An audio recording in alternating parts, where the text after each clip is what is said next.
نبی صلی اللہ علیہ وسلم کو جب حضرت حلیمہ سعدیہ نے اپنی گود میں لیا تو ان کی زندگی میں کیا برکات آئیں، آج ہم ان کا تذکرہ کریں گے۔ السلام علیکم ورحمۃ اللہ وبرکاتہ۔ ناظرین، اللہ تعالیٰ کچھ لوگوں کو ان کی ذات کے لیے برکت بنا کر بھیجتے ہیں، اور اس لیے ہمیں کسی بھی چیز کو حقیر نہیں سمجھنا چاہیے کہ وہ کچھ ہمیں دے نہیں سکتا۔ اللہ تعالیٰ ہمارے بارے میں وہ سوچتا ہے جو ہم خود کے بارے میں بھی نہیں سوچتے۔ ہماری زندگی اللہ تعالیٰ کے ہاتھوں میں ہے، وہ چاہے تو اس کو کچھ بھی کر دے۔ اس لیے اللہ تعالیٰ سے اپنی زندگی میں برکات لانے کی دعا کیجیے اور دعا کیا کریں۔ آج ہم حضرت حلیمہ سعدیہ کا ایک ایسا واقعہ بیان کریں گے جس سے آپ کو یہ اندازہ ہو جائے گا کہ جو سامنے دکھنے والا جو منظر ہے وہ پس منظر سے بالکل مختلف ہوتا ہے۔ ہر سال 2 مرتبہ صحرائی دیہاتوں کی عورتیں شہر میں آیا کرتی تھیں اور شرفائے شہر اپنے نونہالوں کو ان کے سپرد کر دیا کرتے تھے۔ نبی صلی اللہ علیہ وسلم کی ولادت کے چند روز بعد بھی قبیلہ حوازن میں سے بنی سعد کی 10 عورتیں بچوں کی تلاش میں مکہ آئیں۔ ان میں سے حضرت حلیمہ سعدیہ بھی تھیں۔ آنے والی ہر عورت کی خواہش ہوتی کہ کسی مالدار کے بچے کو گود لوں تاکہ حق رضاعت اور معاوضہ اچھا ملے۔ اس بات کے پیش نظر جتنے بچے صاحب ثروت لوگوں کے تھے انہیں تو مختلف دائیوں نے اٹھا لیا، مگر اس در یتیم صلی اللہ علیہ وسلم کو لینے کے لیے کوئی عورت صرف اس بنا پر پیش قدمی نہیں کر رہی تھی کہ یہ بچہ تو یتیم ہے، باپ زندہ ہوتا تو بھی کچھ مل جانے کی توقع تھی، مگر اب ہمیں کیا مل سکے گا۔ حضرت حلیمہ سعدیہ رضی اللہ تعالیٰ عنہا نے بھی کسی مالدار شخص کے بچے کی تلاش کی، مگر بظاہر وہ اپنے مقصد میں کامیاب نہ ہوئیں۔ مگر کون جانتا تھا کہ یہ ناکامی ہے جس پر لاکھوں کامرانیاں قربان کی جا سکتی ہیں۔ ان کے مقدر کا ستارہ چمکنے والا ہے، دنیا بھر کی دولتیں ان کے ہاتھ میں آنے والی ہیں۔ نبی کریم صلی اللہ علیہ وسلم کی والدہ محترمہ نے اپنا یتیم ان کے سپرد کرنا چاہا تو پہلے انہوں نے کچھ پسے پیش کیا، مگر کوئی اور بچہ بھی تو نہ ملا اور خالی ہاتھ بھی کوئی نہیں لوٹنا چاہتا تھا، لہٰذا رحمت العالمین صلی اللہ علیہ وسلم کو اپنے گود میں لے لیا۔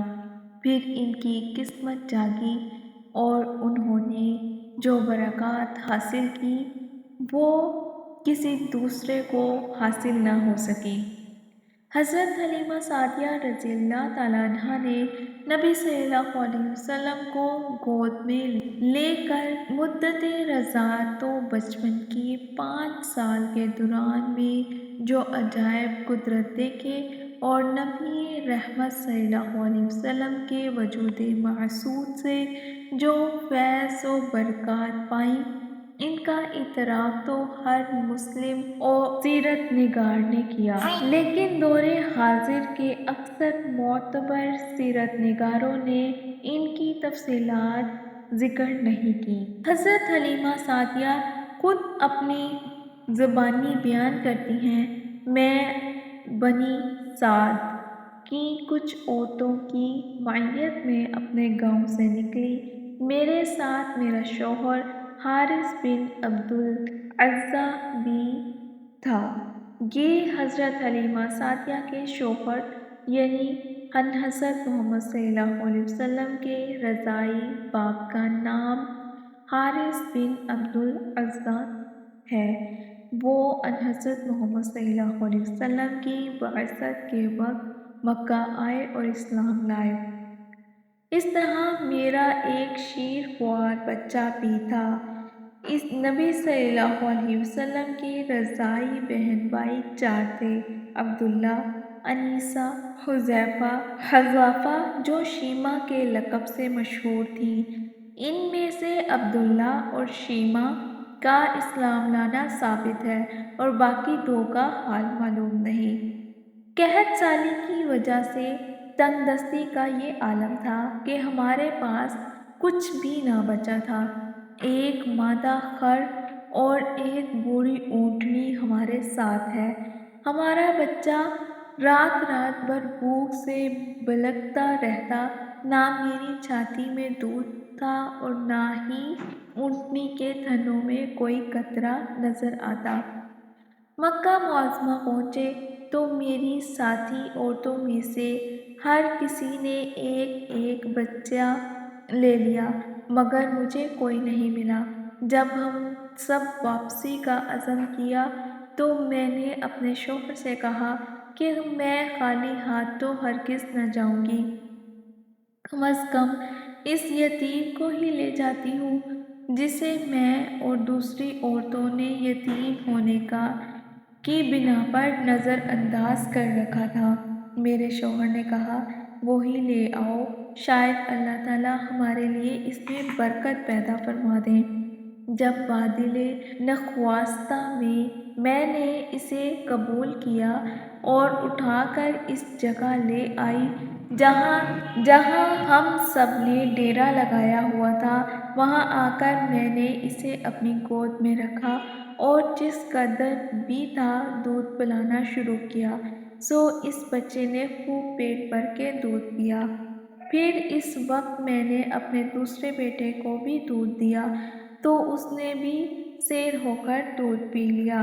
پھر یہ دونوں سو گئے، جبکہ اس سے قبل ایک ہی بچہ ہوتا اور پیٹ بھر کر دودھ نہ ملنے کی وجہ سے نہ وہ خود سوتا اور نہ ہی ہمیں سونے دیتا۔ میرا شوہر اونٹنی کے پاس سے گزرا تو محسوس کیا کہ یہ بھی دودھ سے لدی ہوئی ہے۔ اس نے دودھ دھویا اور ہم دونوں نے بھی خوب جی بھر کے پیا۔ اس طرح یہ رات ہم نے بڑے خوشگوار انداز سے گزاری۔ جب ہم لوگ صبح جاگے تو میرے شوہر نے کہا، اے حلیمہ، اللہ کی قسم، یقین کر لو، لگتا ہے تم نے تو کوئی بابرکت روح حاصل کر لی ہے۔ میں نے کہا کہ واللہ مجھے بھی یہی توقع ہے۔ صبح جب ہم واپسی کے لیے روانہ ہوئے تو میں اپنی سواری پر بیٹھ گئی اور اس بچے کو بھی اپنے ساتھ ہی بٹھا لیا۔ اب میری سواری اس طرح سفر کاٹ رہی تھی کہ میری دوسری ساتھی عورتوں کی سواریاں مل نہ پا رہی تھیں، یہاں تک کہ مجھے کہنے لگی، اے بنت ابی ذؤب، تمہارا بھلا ہو، ہمارا بھی خیال تو رکھو، کیا یہ وہی مادہ خر نہیں جس پر تم ہمارے ساتھ آئی تھی؟ میں نے انہیں کہا، ہاں واللہ یہ وہی سواری تو ہے۔ تب انہوں نے کہا، واللہ پھر تو اس کی کوئی خاص ہی شان ہے۔